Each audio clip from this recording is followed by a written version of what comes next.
Hey, yo, it's me, Pop Stan Marmalade, and you're watching the Comics-Related Madness Network. Uh-huh. So come get some.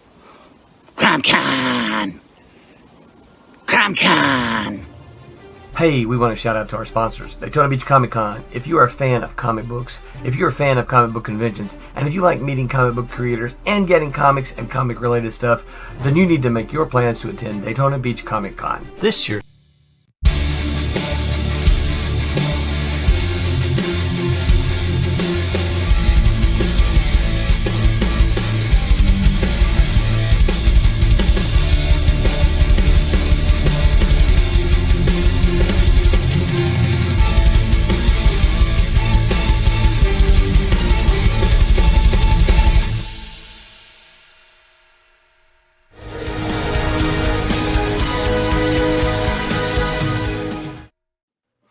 Hello, everyone, and welcome to Silverline's Silver Sunday this Sunday night on February the 11th. How's everyone doing? Doing good. Woo-hoo. Good. I am your host. I am Roland Man, and I am joined by my usual cast of collaborators, starting with Miss Roberta Conroy. How are you this morning, Miss Roberta? I'm good. How are you? I am well. And, of course, we have Mr. Mike Belcher, that Man in the Mask guy. Howdy, everyone. And, of course, we have Danny's friend, Mr. Tom Mason. Hi, everyone. Hi, special guest. And getting in just in the nick of time. Under the wire. Mr. Thomas Flormonte. What's Howdy, up, Tommy? howdy. And, of course, we are joined tonight by our special guest, Mr. Danny Fingeroth, and we are going to ask him all kinds of questions about his life, about comic books, about all of his time at Marvel and Spider-Man, of course, and, of course, the new thing he's got going, which he's going to be very excited to tell us about, which you can peek at if you see just over his shoulder, just right there, right? So yeah, that's what we are all about tonight. Say hi, Danny. Hello, I have a question for you. Okay. I hear there's some kind of football game tonight. No, there's not. Well, you know, is having me on during the Super Bowl. Does that mean nobody's going to watch this, so we can have Danny on, or Danny's going to be the great competition for he'll attract everybody from the Super Bowl. Taylor Swift is going to be watching this. So here's the thing, Danny. One of the things you gotta remember is that I'm from the South, right? Yeah. And as you can see, even what I'm wearing tonight, we don't care about professional football down here. Oh, yeah, we do. You're the only one that doesn't. No, I'm not the only one. Yes, you are. Our football season ended when the national championship, collegiate national championship game was over. So I didn't realize there was still a football game going on. That's what I hear. Well, this will continue my record. I believe I have never watched the Super Bowl, so this will continue my wow streak. I can't say that. I've never watched it. But it has some number of years. Delivery system for chips and dip. Well, also, Danny, and I'm surprised that you're not on this one. I thought that you would have realized by this point in time that sports and comics don't always really jive. Wait a minute. But sports, comics, and gorillas, though. I think if you add a gorilla to the mix. Listen, and dinosaurs. Yeah. If there was a gorilla or a dinosaur or a purple cover and in the Super Bowl, then I think comic book fans would tune in. I think they would. I think anybody who, especially Julie Schwartz fans and Carmine fans, that might be the greatest comic book cover ever. Right, with the gorillas playing in the World Series. There's a gorilla sliding into home plate. There's strange sports stories. Was that Mitch Bird? It goes back to the 60s. Okay. Are you talking about an older one? All right, I got you. It's Julie Schwartz. It's Carmine, I think. Yeah, Carmine and probably Murphy. But so it's because Mitch did some strange sports stories for you guys for Malibu. Yes, he did. But that's because we stole the trademark from DC. in the original one, it was Julie Schwartz editing, I believe, and Carmine drawing the cover. And because that was the thing, DC had this great thing where they would just anytime they thought they needed a bump in sales, they'd be like, "I got a gorilla idea." A gorilla idea. Well, what's his name? The publisher,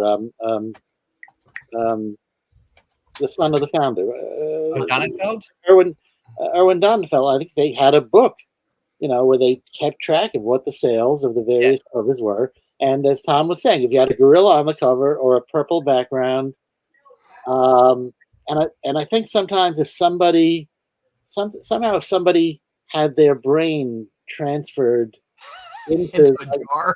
Yes, not into it. If it was like a human but in a zoo and desperate to get out, somehow that I think would excite a lot of empathy in the readership as well. I talked. I'll name drop for a second. I talked to Levitz a long time ago about stuff, and he had essentially a book of sales figures, like from the beginning of time. Right. And he would essentially prove those things. If you do X, then newsstand sales would go up X percent. If you do Y, they go up. And if you do Z, then they go down 15%. So we don't ever do Z. But the question is, so then why not have a gorilla on every cover? I guess that would be. Yeah, it would wear out. And why not have a gorilla star? Because the gorilla starring books like Angel and the Ape never did well enough to keep going. Yeah, that's well. I was, as a kid, I loved Kongorilla. That was right.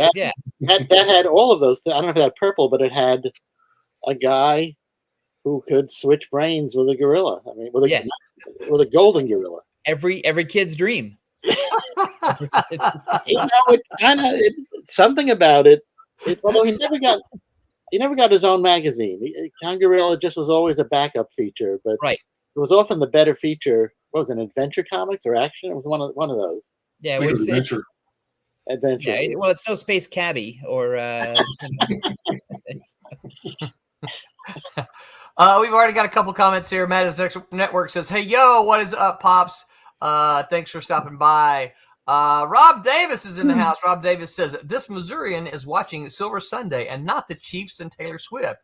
And what are they playing against?" I think he means in whatever team they're playing against. I don't really know who's playing, to be honest with you. I do know that there have been some funny memes going around, obviously this week with all the whole halftime stuff. I saw someone post Weird Al Yankovic and said, "This is the halftime show we really want to see." And I'm like, okay, I would watch that. Did he ever? They never had him on halftime, did they? I don't think so. Not No. that I'm aware He's of. too. He's too funny, Danny, and everybody He's knows too, that. yeah, funny he's too is silly. They never have stand-up comics at the Super Bowl. No, they don't. And they're in Vegas this year, which is like the paradise of stand-up comedians. So imagine they're gonna have a big tribute to Shecky Green, who just died. Right? That'll probably be the main event at halftime. Yeah, I think so too. They're gonna roll out the hologram Shecky Green, and he's gonna tell us. Of course, we can always depend on Mr. David A. Gutierrez. That says NFL, Super Pro, and Kickers Incorporated show how well comics and football mix. Those are both those are shooters books, right? The New Universe. Yeah. Well, Tom, the award-winning Spider-Man team, the Falco and Friends, did Kickers Inc. And who did? Well, I guess Fabian did Super Pro. Fabian was the writer on Super Pro. Yeah. I don't know I don't remember who the artist was. Maybe it was rotating artists. I don't know. But I think it's proof that when you're a freelancer, a job sometimes is a job. A job is a job. That's right. I think showing sports in comics is almost as hard as showing music in comics or dancing. Yeah. Right. I mean, somehow, speaking of Carmine, I just remember some comic, or of course, as the person who's written more issues of the Dazzler than any human living or dead, I can see that, trying to convey music or just have people, they would just you could have like whatever Martha Graham dance troupe and they'd still look ridiculous and right. Have people dancing. Well, that's because the Jack Kirby ballet comic never really took off. Oh shoot, what's the guy who I can't think of his name right now? Who all of his characters looked like they were dancing. They were doing ballet. Did the Invaders? Frank Robbins. Frank Robbins. Yeah, they all look like they're prancing around and dancing, right? It was I just never seen anybody convey dancing or or foot. I think Julie had the right idea with strange sports stories. You inject, some of the third science fiction element, and then and you mix it up. You don't have it be one sport. It's like three different sports. But it goes back. I was just looking at Michael Vassallo was just posting. Doc V, as some of you may know, was just posting. He is the world's foremost authority and probably has the world's greatest collection of Martin Goodman published magazines. Everything not the comic books, all the weird and bizarre pulp magazines and anthologies, and he I guess he just is filling in his collection and just has like some pulp magazines from the 30s, sports oriented, but they don't. It's not like football magazine. It's like 10 different sports from bowling to hockey to baseball to So yeah, I think we're gonna get every reader all at once. Right. Yeah. If you like bowling, we got a story for you. If you like basketball, we got a story for you.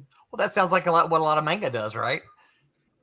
Yeah, but they keep it in separate volumes. This was all in one volume. Yeah. Well, that would be a challenge to write a compelling bowling story. That would be.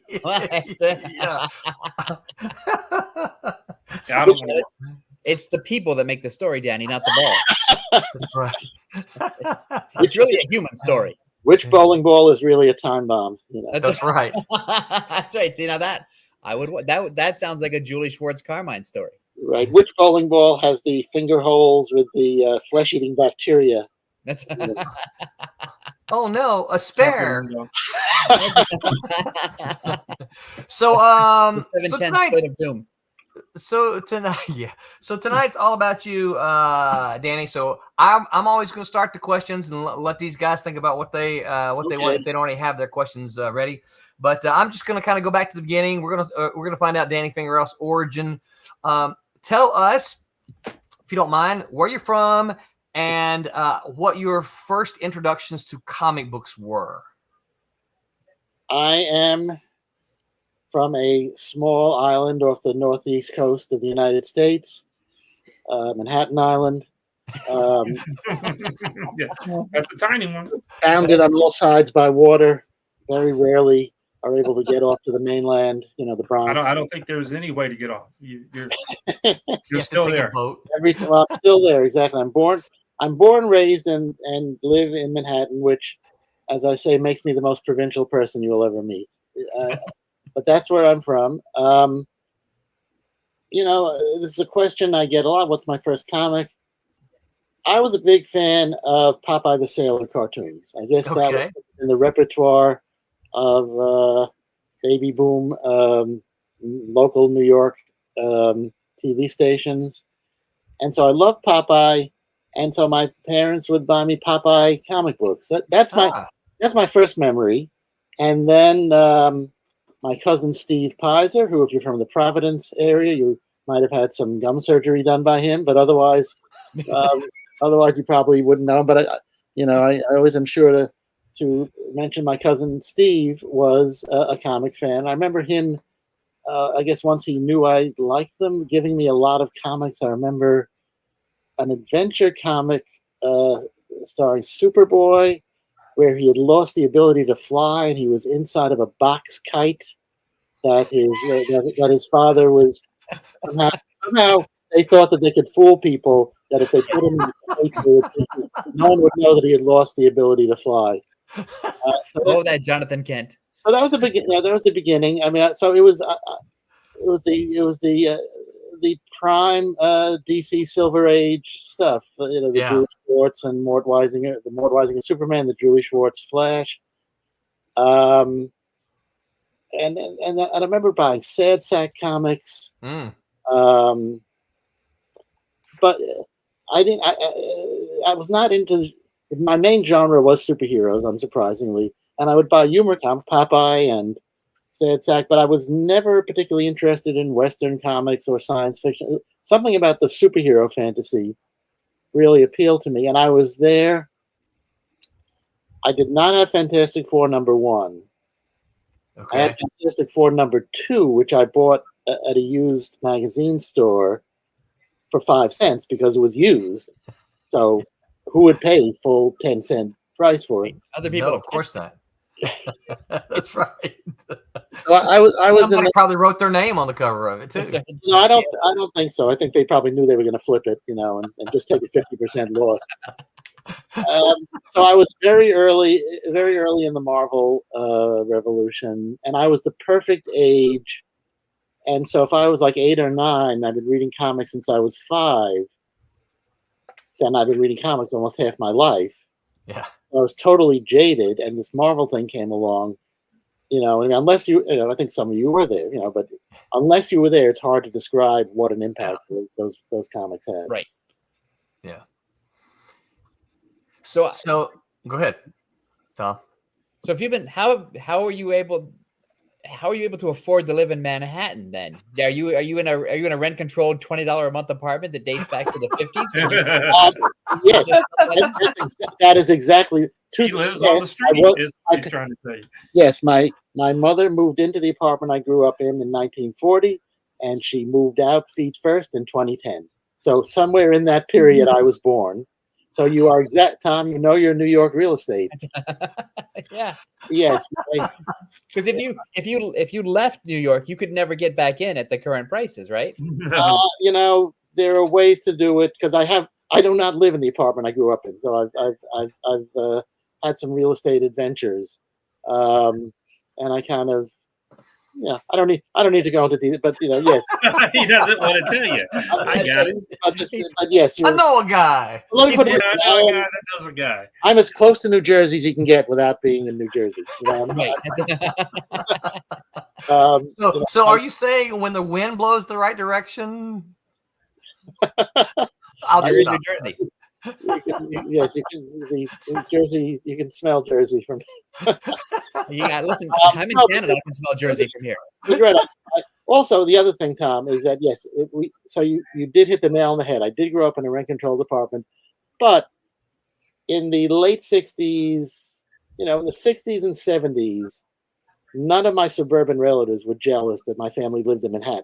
This is not the Manhattan that that you may know from being a tourist or even living there in recent years. This was sort of New York on the decline, Right.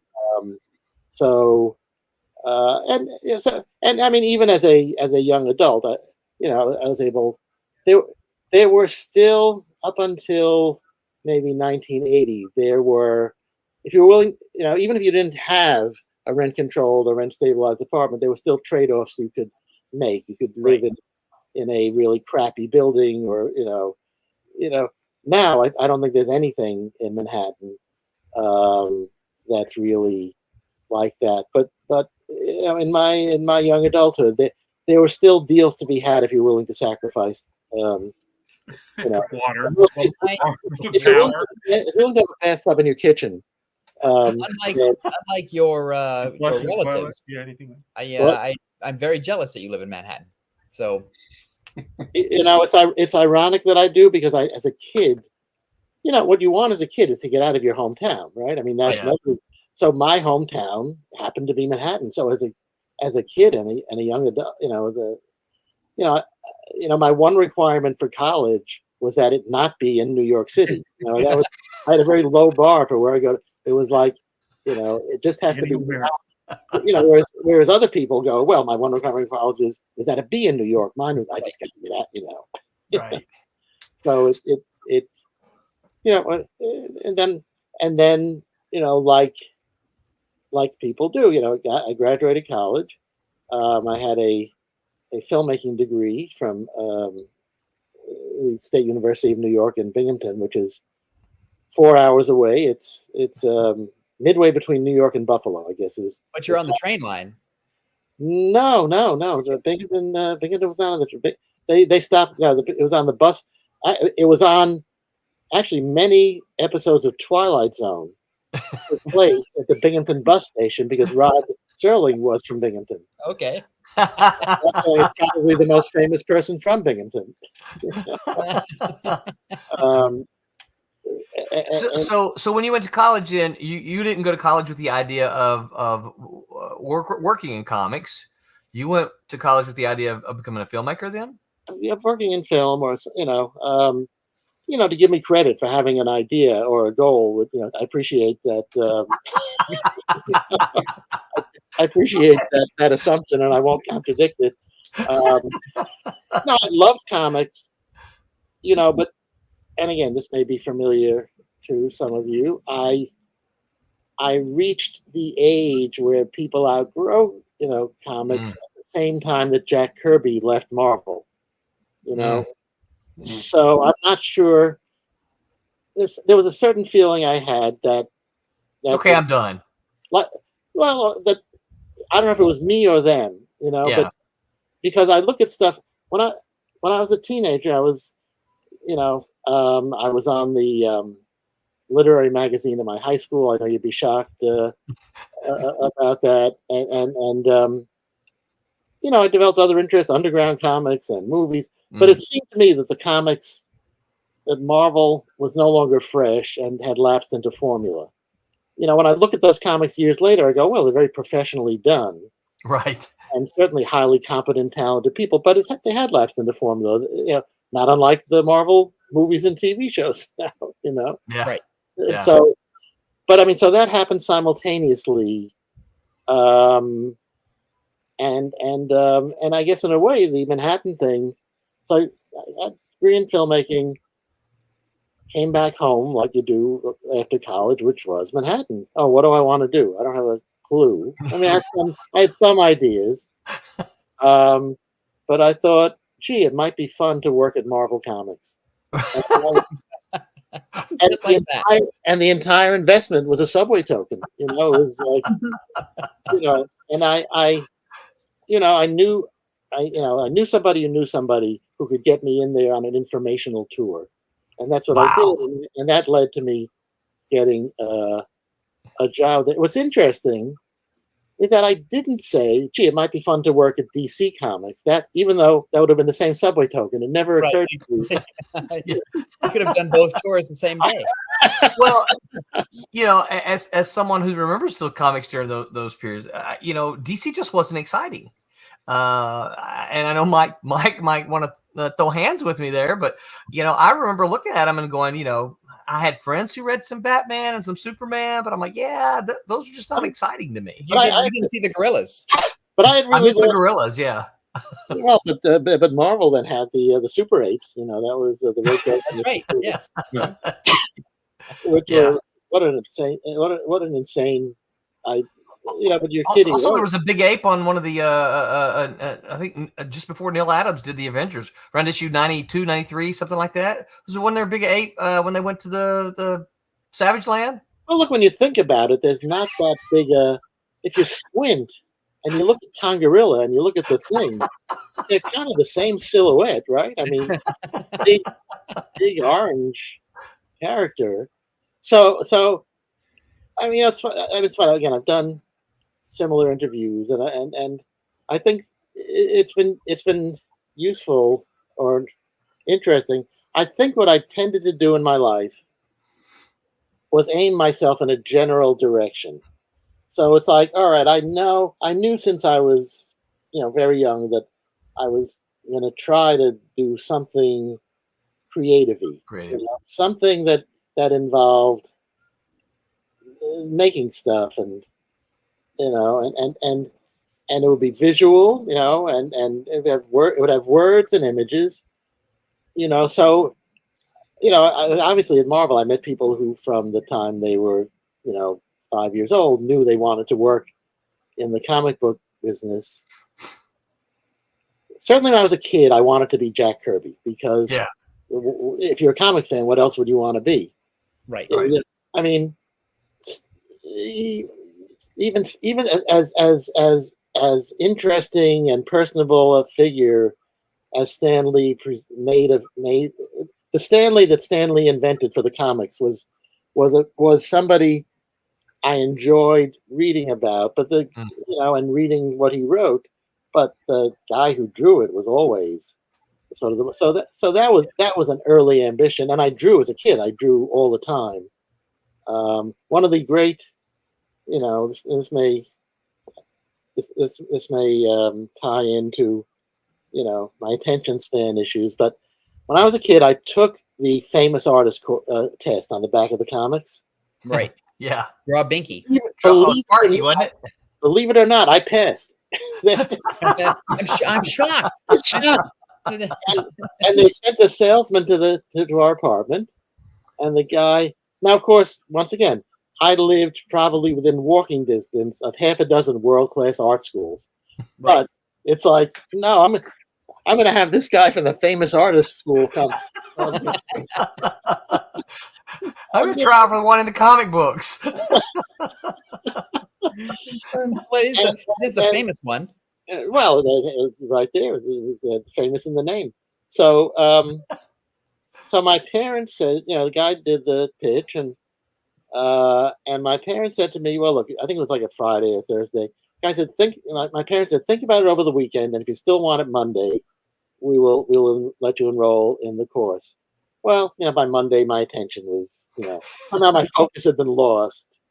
But I mean, so maybe it wasn't as direct a path as some other people, but and then I was very interested in underground comics. I was especially interested in Harvey Picar's work.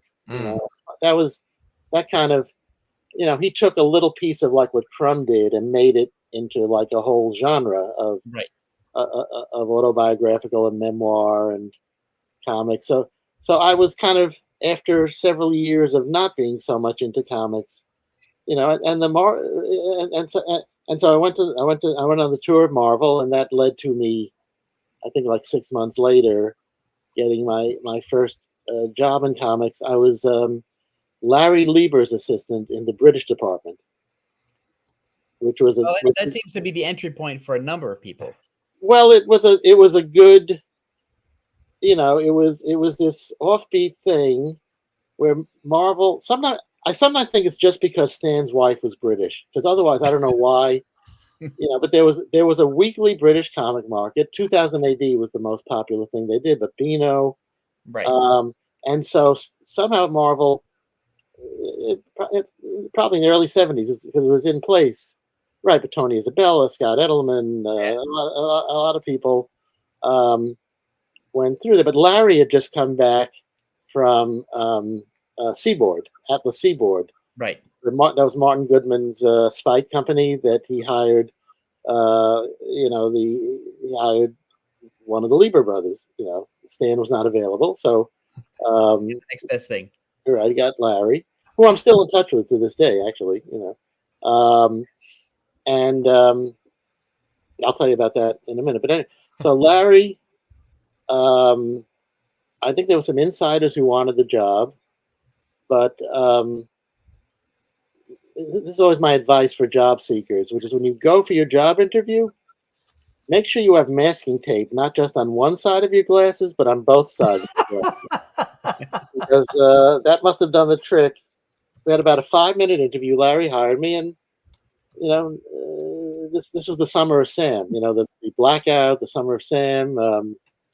So that July, I started working in the British. So the British department was mostly a reprint department. We would take the American comics, we would split like a 17-page comic into 3 6-page chapters with new splash pages, and there'd be every other, sometimes new covers, and Captain Britain was the only thing that was consistently new material. Right. So it was a good way to break in. It was, mostly it was a reprint. It was a good way for me to catch up on all those years of comics I'd missed by reading. Yeah. Because I have to split them up into chapters. So that was, but even though we were in the offices, I don't think people really took the British department that seriously, even though a lot of people went from it to the mainstream. And oddly enough, we did it was just 77 was the summer of Star Wars. Yeah. And Star Wars, we were reprinting at a faster rate in England than they were printing them in America.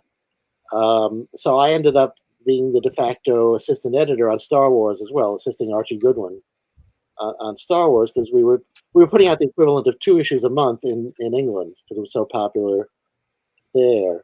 So that was the period when I got to work. I was blissfully unaware of a lot of the comic business politics and history. I kind of knew the history of my childhood. I knew a little bit of stuff, but I was really pretty ignorant. So, so they would say, well, Carmine Infantino is working for us now, and you'll work with him on new covers and splash pages. And I went, okay. I mean, but I didn't know about, all the ugliness that happened with him at DC and why he was at Marvel in the first place.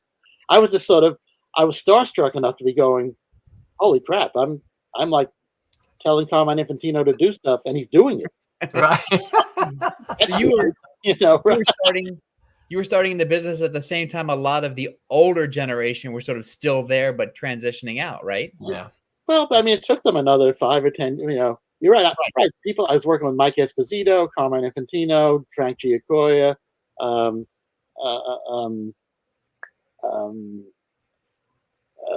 John Tartaglia, and of course Stan and Larry. It was, but it was weird because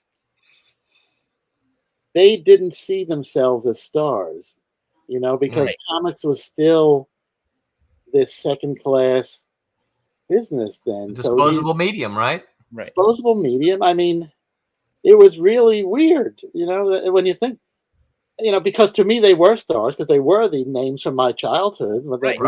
Credits, but they were just, they were Just getting people. Well, they were just people. Yeah, right. Yes, most of them were very nice and couldn't have been more accepting and more friendly. That definitely. But when I think of how they were treated and how badly they were paid, and if I was, it boggles the mind that especially when you see their names now in the movies, but they came from that era. Yeah. When some of them still came in. Well, George Russos was on staff, but they would come in dressed in suits and ties. Yeah. And you go and you think, well, gee, isn't the point of being in a business like this that you can come out? Well, no, Yeah. I don't want to tie. They live in the suburbs, and all their neighbors are going in, into the city to be accountants and lawyers, and they there was definitely that thing that where Stan would and other people would tell those stories about. They'd be at a cocktail party, and what do you do? And then they would try. Oh, I work in publishing. Oh, In magazines, yeah. They would try to avoid as much as they can saying they worked in comic books. Right. Yeah. Now it's like a thing. It's like, I work in comics. People are, oh, cool. I'm a graphic novelist. I'm a. That's right. It's funny. There is still, especially if you, look, there's a certain level on which my extended family still thinks it's cute that I worked in comics. Right? Yeah. But there's also a level on which a lot of people think, especially if you say I worked on Spider-Man. They think, even a simple, amount of thought, they think that somehow I created Spider-Man. No, I didn't. and then they're sure because I just even touched Spider-Man, I must be insanely wealthy. Right, of course. Yeah. And of course, now your name is in the credits in the movies now, right? I have not had my name in single credit. Wait, really? I thought I saw your name on on really one of them. I thought so. Now we're gonna go. It's now the flurry of internet people is gonna have to look it up. I don't know. I thought I saw. At the end there's like special things. They list about 15 people. And that guy Danny, is that what? Yeah, no. I as far. I mean, look, I have not seen everything, so as far. I'm not going to swear to it. So when the Darkhawk movie comes out, you get. Oh, but I didn't create. It was DeFalco and Manley. I wrote every issue and every annual, and I certainly am heavily identified. I thought you created it. No, Tom did like a short Bible for the character, maybe a 5 or 10 page document, but. Right. So a lot of what you think of as Darkhawk, I did add to it and embellish it, but the creators of record are DeFalco and Manley, and Dazzler. No, I didn't. Yeah, I mean, look, I've certainly seen a lot of stories or elements of stories that I've worked on as writer or editor Yeah. in, as plot points in movies, Yep. and yeah, but I mean, it's funny, like for years, literally 20 years ago, when my book Superman on the Couch came out, which was my first, kind of book about pop culture. And starting then, I must have been in a dozen DC comic movies, documentary. I've been a talking head in a lot of documentaries, but and DVD extras, but I don't know if I've ever been. I did work on a consultant curator on that Marvel Universe of Superheroes traveling exhibition that's been all over the country. Mhm. Oh yeah. So I worked on that, and we shot a lot of footage for a documentary, but it hasn't been finished yet. So maybe then, but maybe because I wrote a book called Superman on the Couch, another called Disguised as Clark Kent. But I've been at a ton of DC documentaries, but I don't know if I've been in any. Well, there's your next book, my friend. You need a Marvel hardcover. I think so, right? Well, that maybe the Stan Lee book, although actually the Stan Lee book is not authorized by Stan, his family, Marvel, or their lawyer. It's a completely independent book, and I want it that way. This reason. Got a couple comments here. Phil Leon says, "Hey yo, Silverline crew, what is up, Phil?" And Grey Wolf Graphics says, "Hiya, chat. What's up, Grey Wolf? Thank you guys for stopping in. If you got questions for Mr. Danny Fingeroth, do not hesitate to leave them. We've got a bunch of them, but if you've got some, don't hesitate." So how did you get then from the British department then into editing Spider-Man? Which is I'm gonna go out on a limb and say it's probably what most people remember you for at Marvel is all those cool Spider-Man stories. I did worked in the British department until a guy named Des Skin, British publisher. Oh yeah, the Warrior guy. Yeah. Well, before he was the Warrior guy, he was the publisher of the British Mad magazine.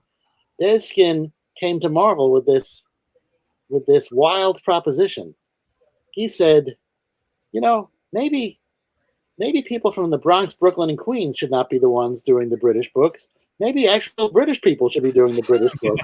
Oh no! Oh no! Oh. And Marvel saw the wisdom in that. So they gave me Sal Brodsky, who was sort of Larry was my boss, and Sal was sort of the head of all kinds of special projects.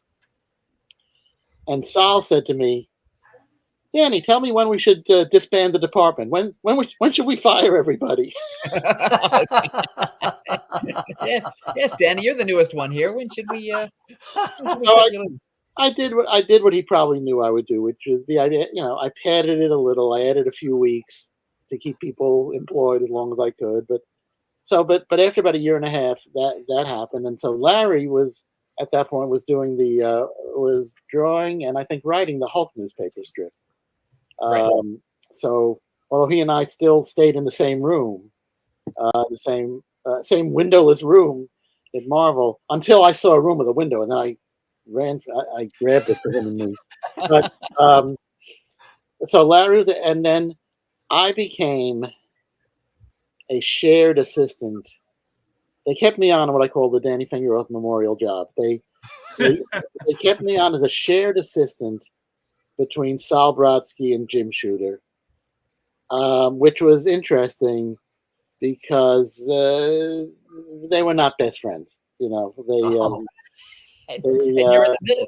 They had divergent agendas, and I was in the middle. So that was an interesting place to be. So I did, but then I still was, because we were still supplying, and I was the British liaison.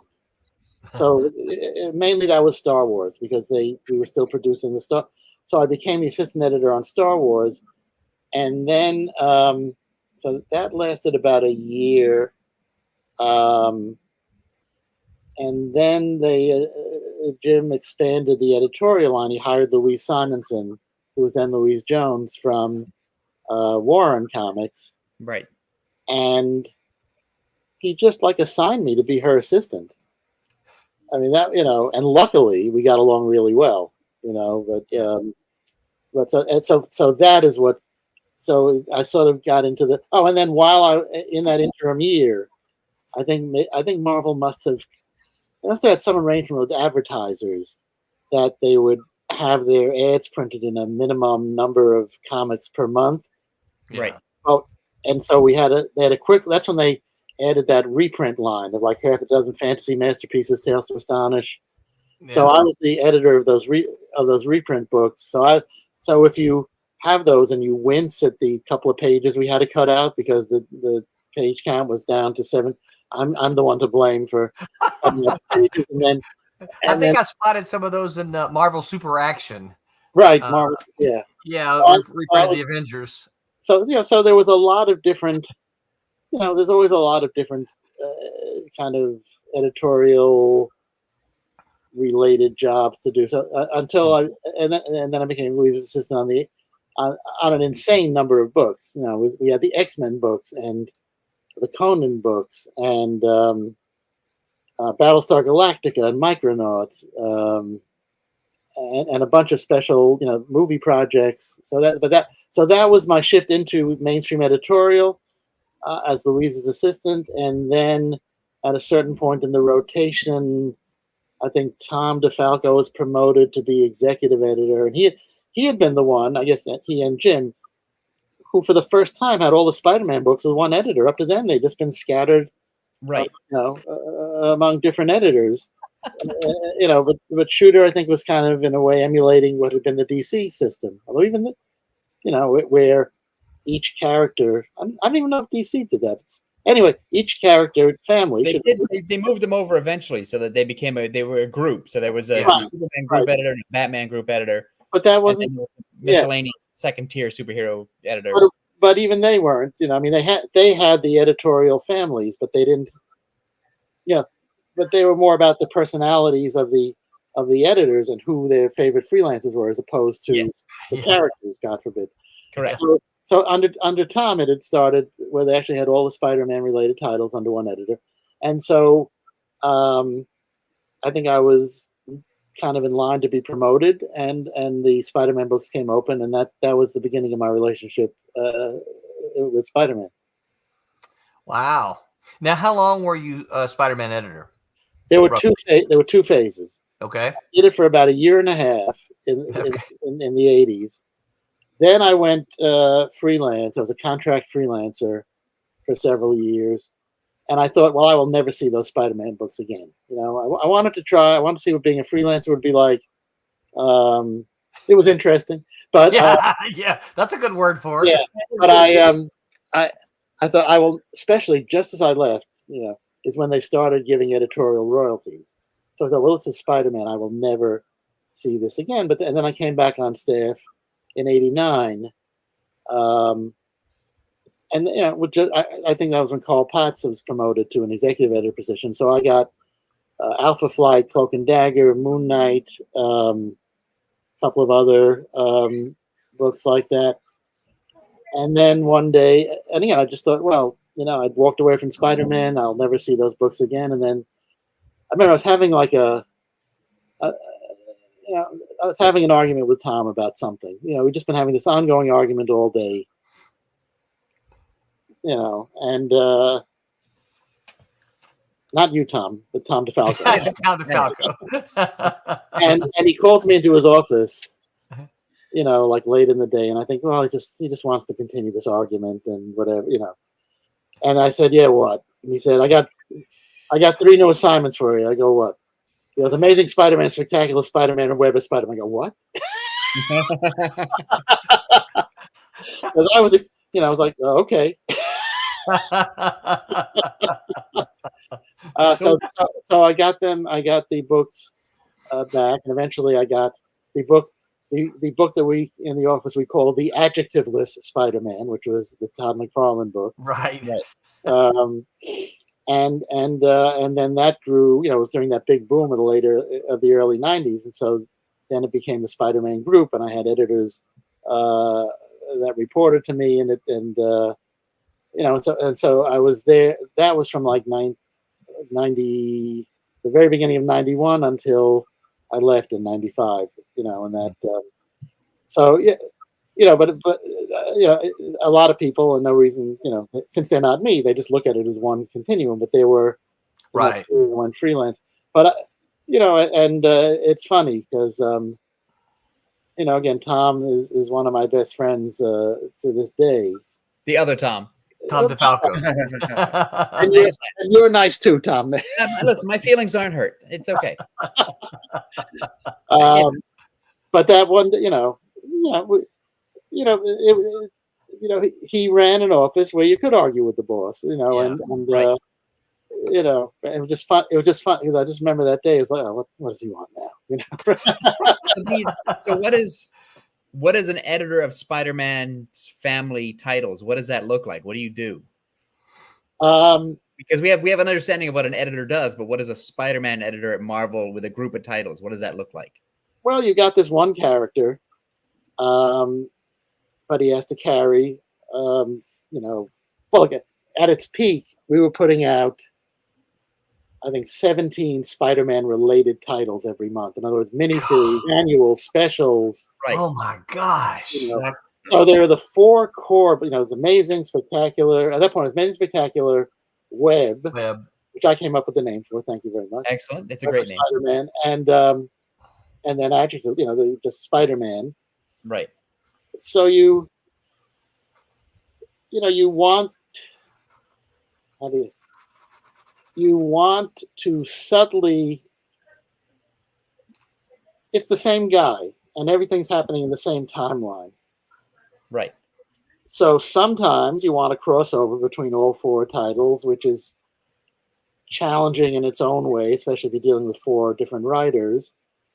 You need to find where things happened and where the characterizations are consistent, and where he's not, you know, you're not always going to succeed, but you don't want him trapped by Dr. Octopus, you know, one week and then the next week he's on a date with Mary Jane or whatever. You know what I mean?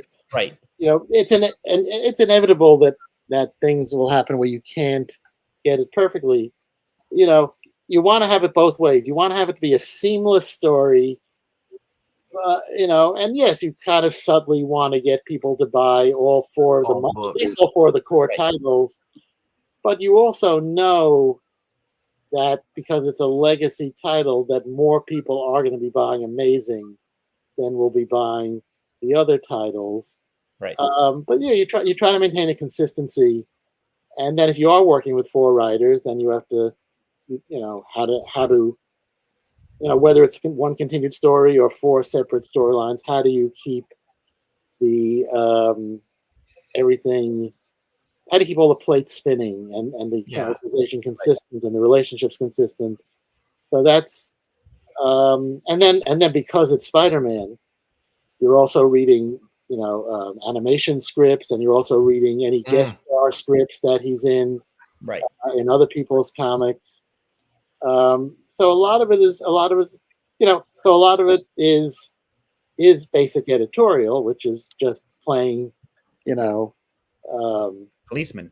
Well, father, mother, policeman, psychiatrist, you know, priest, anything. Psychologist. Yeah.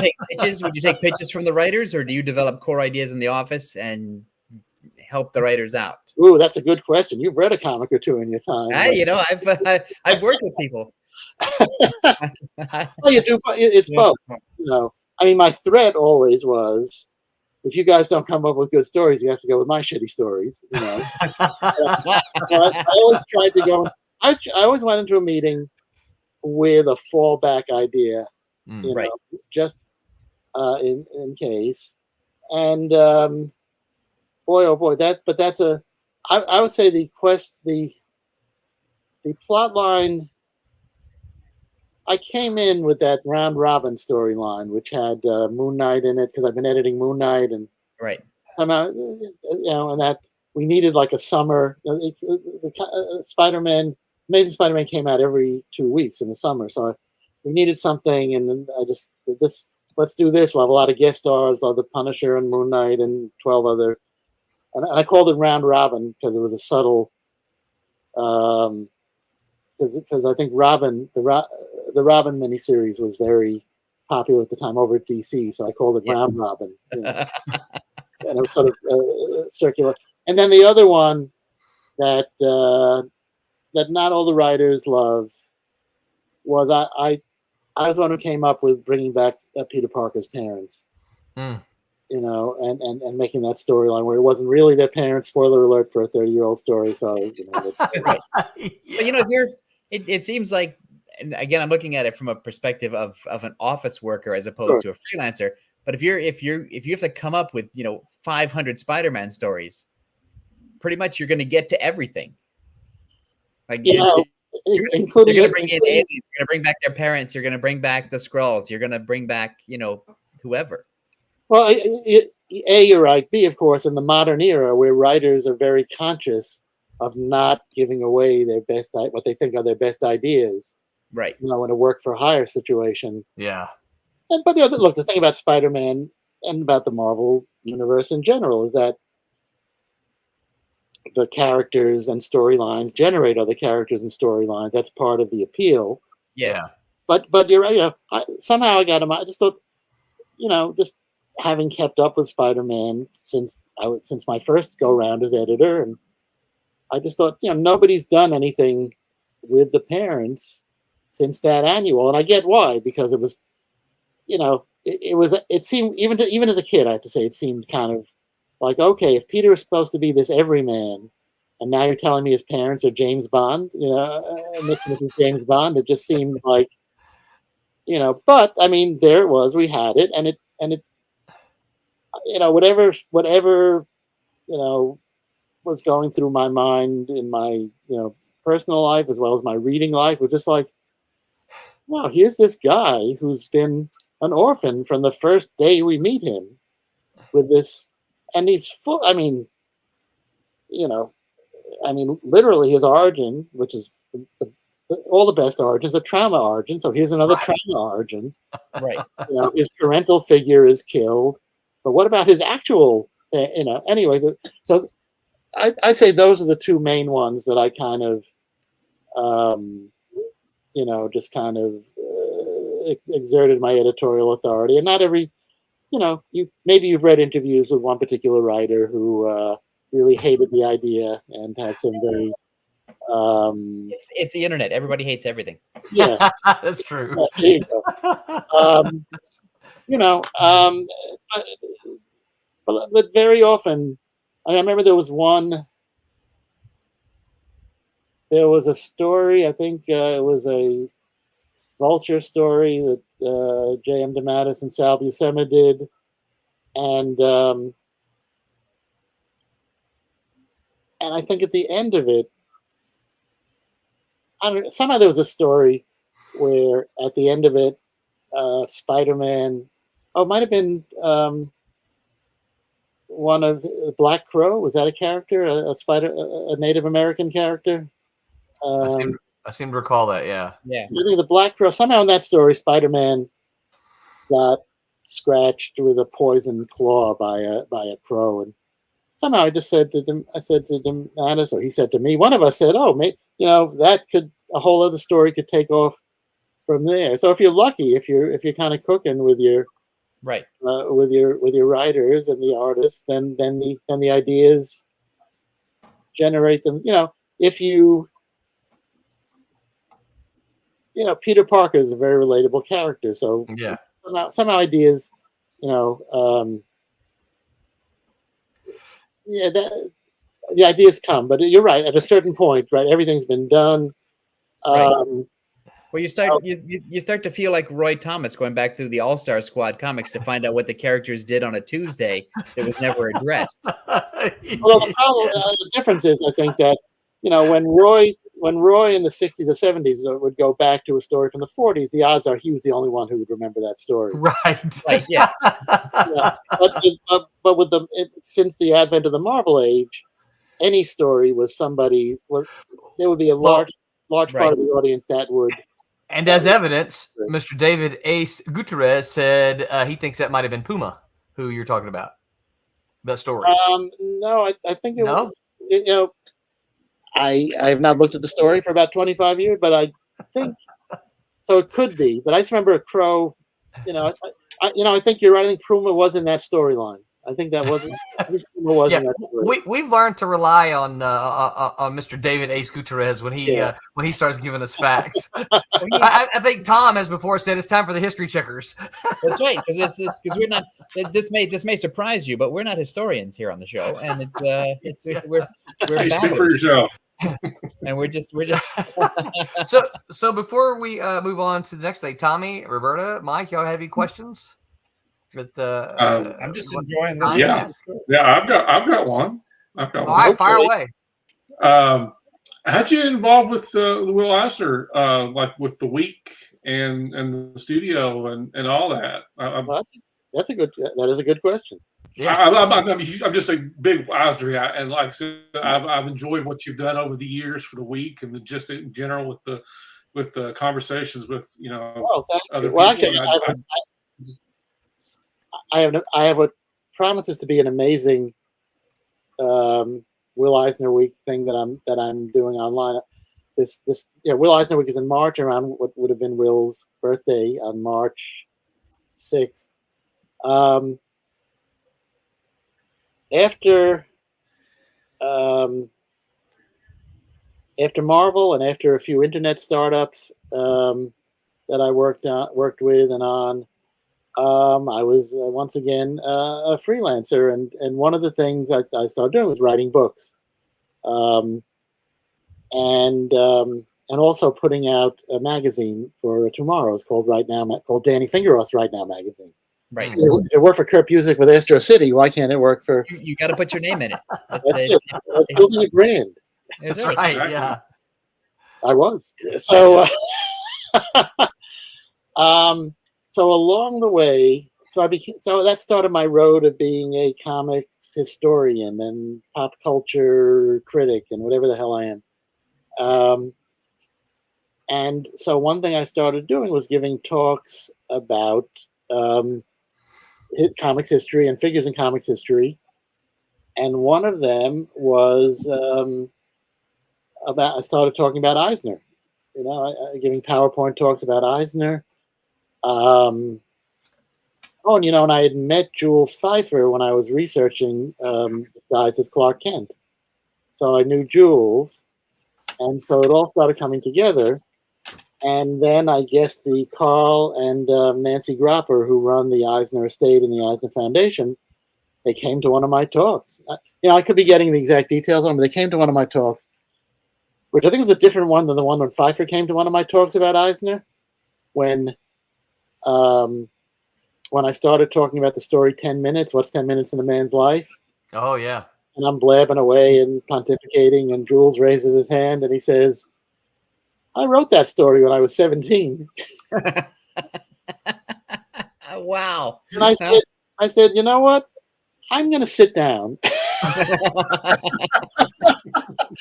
I'm going to let you stand up here because I would feel like a complete idiot trying to say something weird about this story.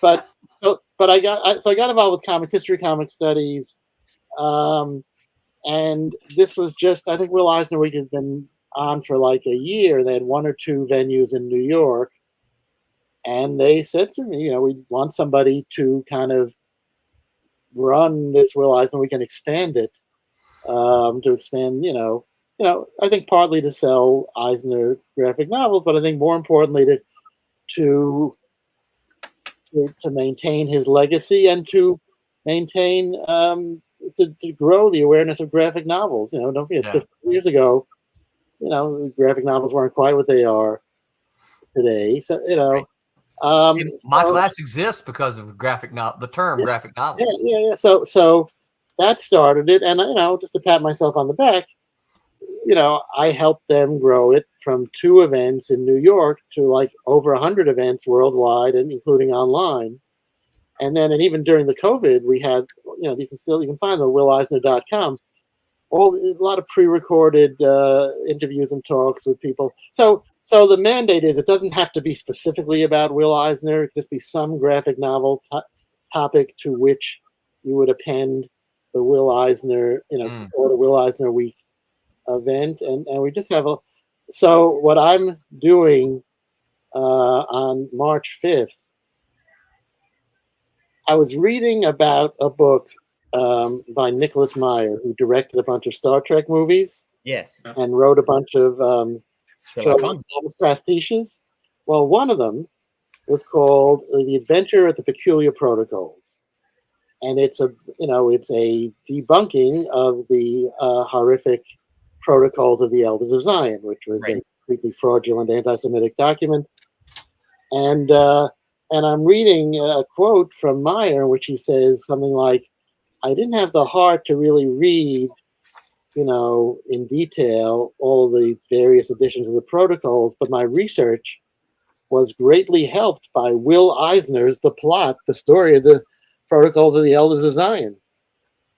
So I thought, well, I wonder if I could ever get in touch with Nicholas Meyer, and maybe he'd want to do an event about Will Eisner and The Plot. So through the miracle of the internet, I was able to do that. And so on March 5th, I will be interviewing Nicholas Meyer. Yes. Sweet. I have a feeling maybe some Star Trek related topics will come up. Yeah. Yeah. I think so. Yeah. So where can folks find that? I will send you the information, but it's through Ben. It's through a guy named Ben Catchor, who is a underground cartoonist, and he teaches at Parsons in New York. And this is maybe the best kept secret in comics. Every week, Ben runs something called the New York Comics and Picture Symposium, and it's mostly online. Since COVID, it's mostly online. But up until COVID, it was in Manhattan at Parsons.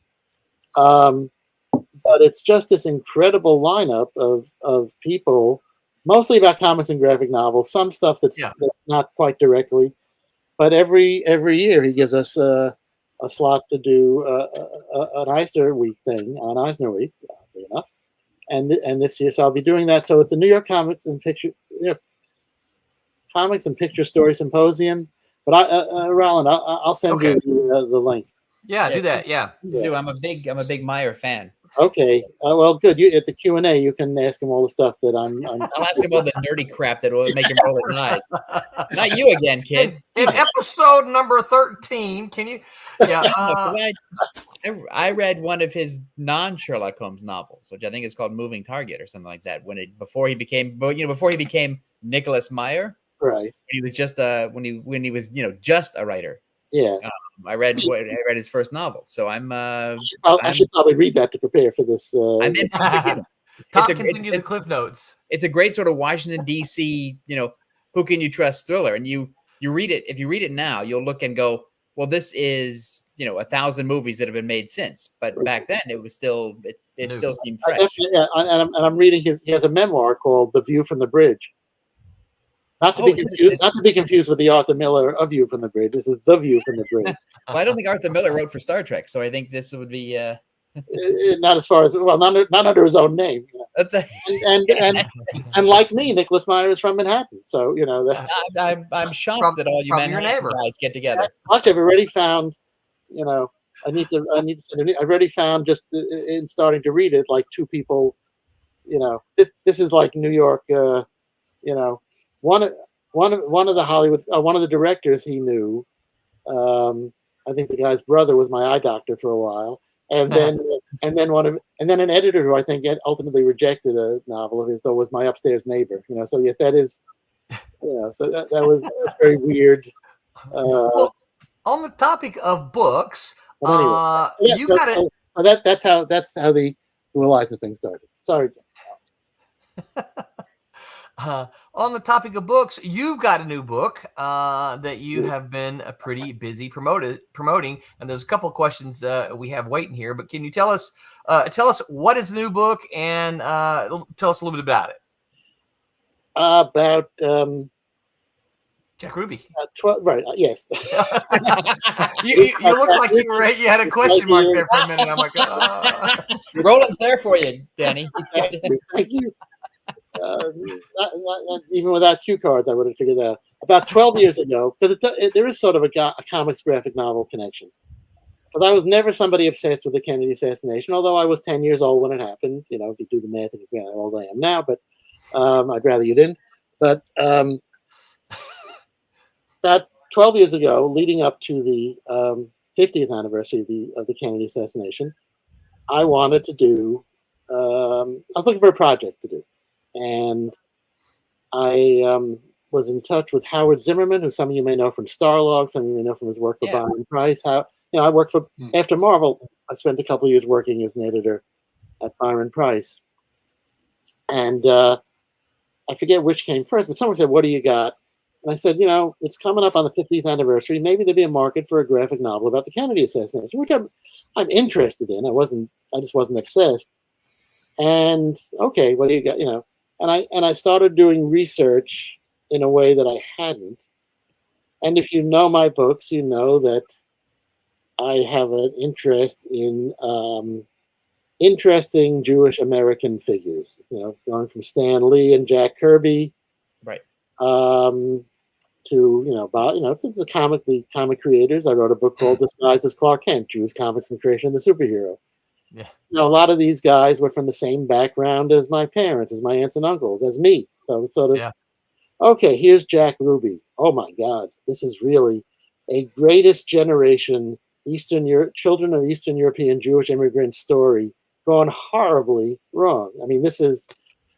So Jack Ruby from the same Chicago Jewish ghetto as Benny Goodman, William S. Paley, the founder of CBS, Barney Ross, the boxer, Arthur Goldberg, Supreme Court Justice. So I got more and more interested. I said, well, this is definitely my angle. And came up with a graphic novel pitch. I wrote a 180-page script. Howard hooked me up with the great Rick Geary. Rick did 10 beautiful sample pages. We took it around to publishers. Every publisher said, "This is great. I would buy it, but I can't finance it." Well, don't you think if you would buy it? But anyway. Yeah. This is great. I would pay for it right now, but I can't. So I just sort of, okay, whatever. It's not going to happen. I put it on a back burner. And then in the interim, I'd written books, including the Stan Lee biography in 2019, A Marvelous Life. And I said to my agent, "Do you think we could sell the Ruby thing just now that I'm a biographer? Do you think we could sell the Ruby book as a biography?" And gosh darn it, we did, to Chicago Review Press. And so that's and there are, it's I guess me being me, and my interest, there are actually some weird comics connections that you'll see in the book, including the fact that Jack Kirby drew a Jack Ruby story for Esquire magazine. Really? Yeah.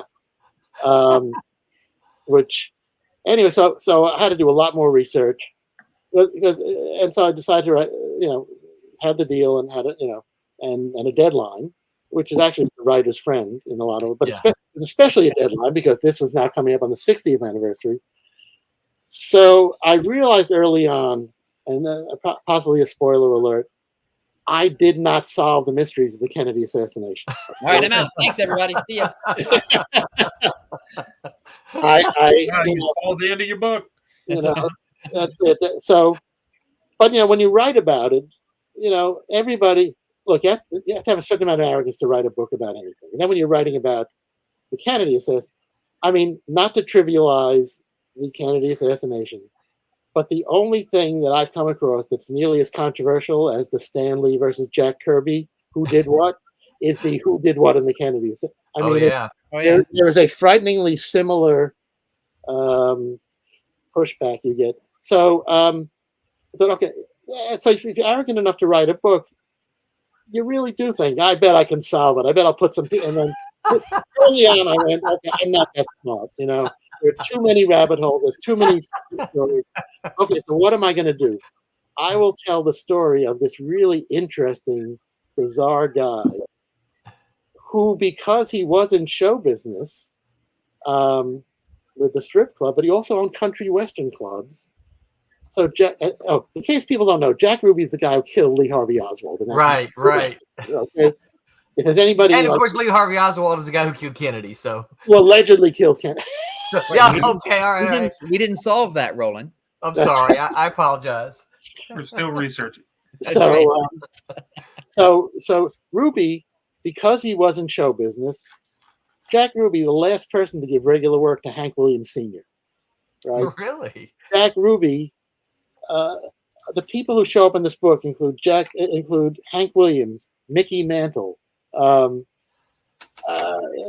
Candy Barr, Mickey Cohen, the gangster, just a wide array of bold-faced names from history and pop culture, and what I did also, I had access. If anybody remembers the Chicago 7 trial and what a circus that was, even if you just saw the movie, the biggest circus trial before that was the Jack Ruby trial. And I got it. I'm reading, I go, oh, here's this guy, Jack's rabbi, a guy named Hillel Silverman. If you know the movie Weekend at Bernie's, Yes. starring Jonathan Silverman, his Yes. father was Jack Ruby's rabbi. No way. Oh my gosh. That's awesome. And this guy just died like less than a year ago at age 99. And of Wow. course, the last question anybody asked him was it a conspiracy, right? The rabbi visited Ruby every other day in prison. And somebody introduced me to him, and I interviewed him. And he says to me, I'm almost, it was 10 years ago, he said, I'm almost 90. I can hardly see. I'm not writing my book anymore. Would you like my notes from when I visited Jack in prison every other day for 4 months? I went, yeah, I wouldn't mind. Yeah, they're handy. I'll take them. What a stroke of luck. Wow. So I don't think I'm the only person who's seen them, but I've Right. made, what I did was I took the notes, which are mind blowing, and I intercut them with the history of what was going on in the world and the conspiracy theories and the trial transcript and Melvin Belli, this flamboyant lawyer. Oh, and the prosecutor you might have heard of, the prosecuting attorney was Henry Wade, as in Roe v. Wade. So he's in the story. Jeez. And then the other thing I did, so I interviewed the rabbi, and then I through a guy named Steve North, who is a producer and journalist, who knew both the rabbi and he knew the families of Ruby's rival strip club owners in Dallas. So that's the point of. So I figured I'm not solving the case. Let me talk. Let me do a deep dive. Talk to these people whose parents and whose families knew and hated Ruby. And then there's just a lot of interviews around, like say in what had been the book depository that's now an archive. This archive. There's thousands of interviews. They interviewed me, which was weird. But there's thousands of interviews with people who knew Ruby, people from the time. So that was, and I will tell you one wild story that's after the fact, but it ties in with the book. One of the people who performed at Ruby's club was Gabe Kaplan from Mr. Cotter. Oh. And he's on Gilbert Gottfried's podcast about 4 years ago. I will say needlessly before Gilbert died. Right. And he's on there and he starts telling this story about he's 19 years old. He's driven like for 2 days without sleep with a bunch of strippers from Buffalo because they hear there's work in Dallas. And they get to Dallas, he auditions for Jack Ruby, and he tells a joke. It's a joke. It's about how Dracula would be more attracted to a woman's neck than her breasts, and he uses a more colloquial term for breasts. I don't know what the rating on this show is. Right. The T word. Ruby hits the ceiling. Ruby, who's like who has a life of like violence and just disgusting behavior. Hits the what do you think? Is it a toilet? You think I run a toilet here? The police in Dallas were very strict, So he hits the ceiling as he was wont to do, and and then he calms down. And next day he sees Gabe Kaplan at a poker game, and he brings Kaplan a Dracula, like a kid's Dracula mask from like a Halloween costume. Says, here, use this next time you do that routine. It'll be even funnier. And don't worry, I'll call you to come to really perform in my club. Well, 2 months later. Okay, so that's funny enough, and I love that story. I put it in the book, and I luckily cite everybody, from Kaplan to Gilbert to Frank Santopadre, who's co-host and producer. Cut to, I am giving a talk in Dallas at the Dallas Jewish Historical Society, where everybody in that room was 10 years old when it happened in Dallas. And so I'm looking around the room, and one guy who looks familiar in the audience, but everybody kind of looks familiar, And I relate that story, and I have a picture of Gabe Kaplan when he was Mr. Cotter. And I go to sit down to sign books, and a guy comes up, and I say, "Who should I make it out to?" And he says, "You can make it out to Gabe." And I go, "Holy shit, you're Gabe Kaplan, aren't you?" So that was a surreal moment, and then and he and I, we went out to dinner, and it was very, but it was very cool. I did not expect, he has mostly been a professional poker player, Right. and he lives part time in Dallas. So I think a friend of his told him some guy's talking about Jack Ruby, who was an instrumental person in his life when he was a teenager. So it's been a weird trip. I mean, it's definitely different than writing about comics. Yeah, I'll bet. Yeah, we sort of. We have a comment here from David A. Gutierrez. He says, "Love the Ruby book. Wondered what made you focus on him, and wondered what is your favorite Kennedy conspiracy theory." Well, they answered the first part. I answered the first part. Yeah. Who was that from? Can I see the name again? Was that, Yeah, David A. Gutierrez. Oh, hi, David. Yeah, what is your favorite? Favorite conspiracy theory? Wow. I don't. There's a lot of good ones. I don't know. I don't know if I have a favorite, because I've been sort of careful to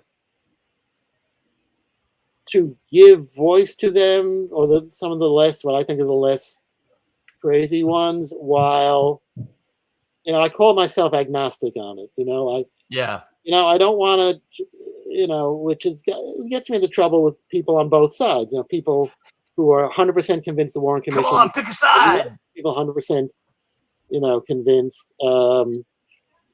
So I don't know, because. Let me ask you this. He's got a second question. I'm looking for a smart ass answer, but really, it's. I mean, it's easy. It's easy. Jack Ruby was kind of as comical as Jack Ruby could be, and as bizarre and almost fictionalized as he could be. He did walk up and kill the guy who was supposed to be the most heavily guarded person in the world at point blank. So I mean, whatever amusement we find in him, I always have to come back to the fact, so I don't know if I have a favorite, but I'll think about that, and you can watch the next podcast I'm on, and I'll have to try to have an answer. And you'll answer it then, yeah. Well, he has a second question here. He says that Ruby struck me as someone who strongly reflected the wants and desires of those around him more than someone with a strong direction of his own. Who was he to you?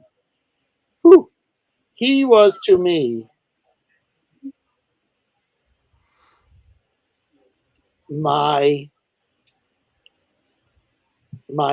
he could have been my weirdest cousin, unless I myself am my own weirdest cousin. That was the weird thing about him, is that he was so familiar to me because he was from a similar background to my own family members.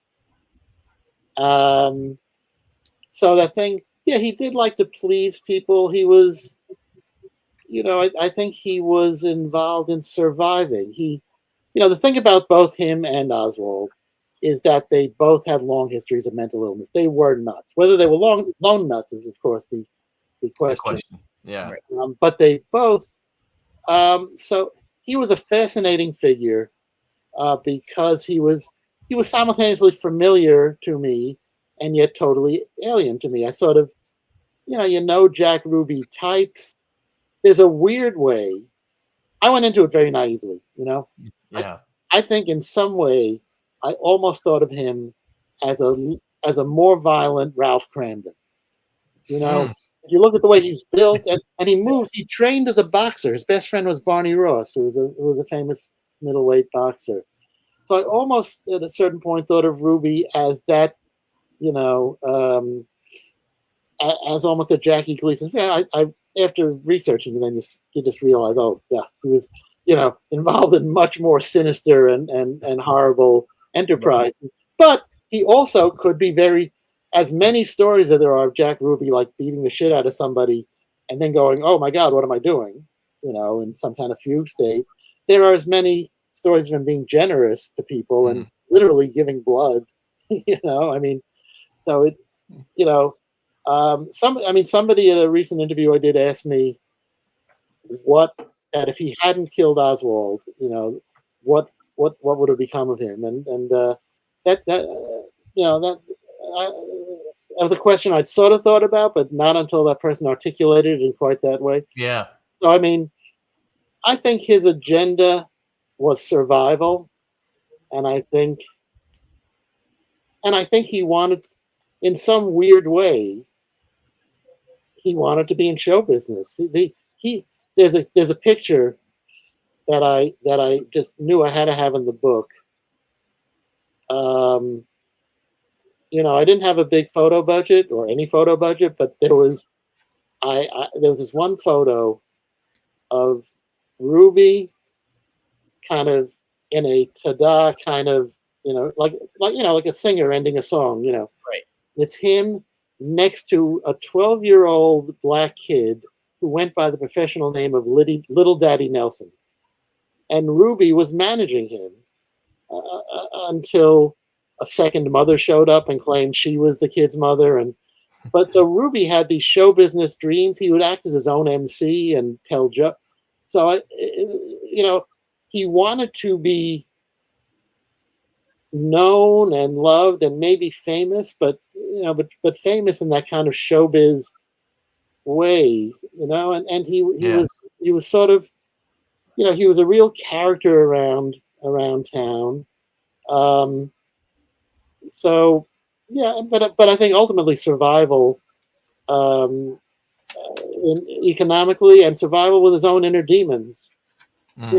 He had this very complicated, crazy family. You'll see in the book. It's just so as close as I can tell, I think survival was his main agenda. Mm-hmm. Well, I'm looking at my clock, and we have certainly passed our hour mark. Is there anything that we didn't ask that you want to say? Mason has a question. I have a question. Okay. What's the next book? I have a few different things I'm working on. Something pop culture, probably not comics. But so I'm not trying to. Well, I am being a little coy, but it'll be more exploration into popular culture and its effect on society. I'm involved now, actually, in. I'm still promoting the book, and I'm looking to sell it as a streaming series or movie. Same with the Stan Lee book, actually. So if anybody out there is in that business, I'd certainly be interested. Who would play Jack Ruby? It would be called Jack Ruby. Yes, that. Yeah, but who would play him in the movie? Oh, who would play him? I'm thinking. Is this good? I have no idea if it's the kind of thing that's good. I guess I'm thinking maybe Seth Rogen at this point. Especially if you've seen him in the Fablemans, in a straight role. He was very good. So he would be good. Yeah. So he's about a good age too now. He's not, yeah, he's not a kid anymore. Yeah, and he could play younger and older. Yeah. So if he's out, Seth, if you're out there, if you're listening, yeah, Hey, we got a project for you. yeah. that's right. David A. Gutierrez has a final question here. He says, "Are you a fan of James Ellroy's '60s trilogy?" David, I have not read it, but now that you've said that, I now will go out and read them. So, is there any one of the trilogy in particular that? Well, you worked in comics long enough. You know, you have to start at the first one. Or the first one, right? Right, and then Spider-Man shows up in the third issue. That's right. And of course, the other thing that I'm Will Eisner Week is a big thing it's coming up in March. But I've just redone my website, so it's now robust and would be very clever. I'll start with American Tabloid. Okay, David, I'll do that. Thank you. Yeah, well, America loves a robust website. Yeah, it's That's robust. right. It's robust and sparkling, and it's the very clever DannyFingeroth.com. So There we go. Right. There you go. So all you guys listening live, and those of you who didn't catch us live but are listening on the replay, go to DannyFingeroth.com. And can they get copies of your book there as well? if You send them somewhere? yes, there are links there. It's at all the usual suspects. And Okay. I guess the other thing to plug is I would love to come talk to your group, whoever you may be, about Jack Ruby or Stan Lee online, or if you have some kind of budget to bring me in person to your fine city. I've been known to go to Dallas. That was a weird thing. That was a weird thing to say to people, like, I'm going to Dallas in November. It's like, Yeah, in November. it's going out so well. Yeah. Um, So we've been threatening here. Tom and I have talked about it a little bit. We've been threatening to kind of do a couple of different Sundays on editing comic books in particular. Would you be interested in coming back and participating in that as we talk about maybe editing corporate comics? I can't say no, can I? You've asked me on camera. Well, you can. You could. The answer is always, well, He it said depends no. on my calendar. It depends on my calendar. There you go. No, see? You did that without a publicist. So it's a You brilliant move. My publicist is right. You think I did that? I have Marshall McLuhan over here. Yes, I would be happy to do that. That would be a lot of fun. I think it's something that, we all have opinions, of course, about comic editing and having done a bunch of that. I know that we often think a lot of people don't have no clue what comic book editors do, and so yeah, we've kind of kicked around. We should dive into a couple of those different episodes sometime. So Yes. That's fun. okay. Any final words before I launch into the final stuff here? Tom, Tommy, Roberta, Mike.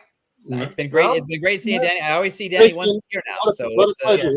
yeah. And this is if you count the lunch we had in San Diego, it's like we've seen each other twice in less than a year. It's fabulous. And if I make it to New York, you'll probably see me again. You So, better. All right. And where are you in Canada? Where are you? Oh, I'm on Vancouver Island, as far west as you can get before you fall into the sea. Oh, that's nice. So Vancouver Island. Ooh. Yeah. I'm just speaking gig in Vancouver Island. Ooh, That's all right. Yeah. Come on just out. speaking gig in Vancouver Island. Yeah, come on out. The weather's terrible. I love the Northwest. That's, I do. I'm a big fan of the Northwest. that's right. I'm good for a couple of hours, Yeah. and then I'm just tiresome. And then he's run through all of the material. And so you and I have that in common. That's right. Just ask my wife. Anyway, so Yeah. All right, on the 13th, on this coming Tuesday, our that Silverline show on Tuesday, the guys will be talking about using iconography in comics. The team discusses how to use icons, memes, and societal concepts to quickly convey ideas in comics. And as Wednesday is going to be Valentine's Day, the Wednesday Whammers have decided they're going to take the day off. I bet none of them do anything special for Valentine's Day. I don't think so either. But they're taking the day off anyway. They're comic book people. What does Valentine's That's Day what mean? I'm saying. Next week, a horrible cliche. Tom. we will be That's all back with former Malibu assistant editor Kara Lamb. And I'm sure Tom has all kinds of nifty stories about Kara. So Kara has agreed She went into politics. Did she go into politics really? Yeah, she was working PR for somebody in Colorado. I know she's in Colorado, so but I did not realize she was in politics. But she has agreed to come on and chat with us. So that's what we'll have next week. And we have already asked Danny if he would be willing to do this. So Danny, I'm going to pop you up big screen, and we're going to sign out. You're going to say what I asked you to say here, and then we're going to go to the stream. If you would like to hang out a little bit after the end of the broadcast, and we'll chit chat just a little bit. Okay. All right. So let me bring you up, Big Street. Thank you everyone for your questions tonight. We appreciate you hanging out with us. Make mine Silverline. Wait, hold on, Danny. We got to do a second take. Oh, you want introduce yourself? Tell them who you are. Okay. Hi, I'm comic book writer and editor and book author Danny Fingeroth, and I'll say what I always say, which is make mine Silverline. All right. Hi, my name is Paul Kupperberg. Make mine Silverline.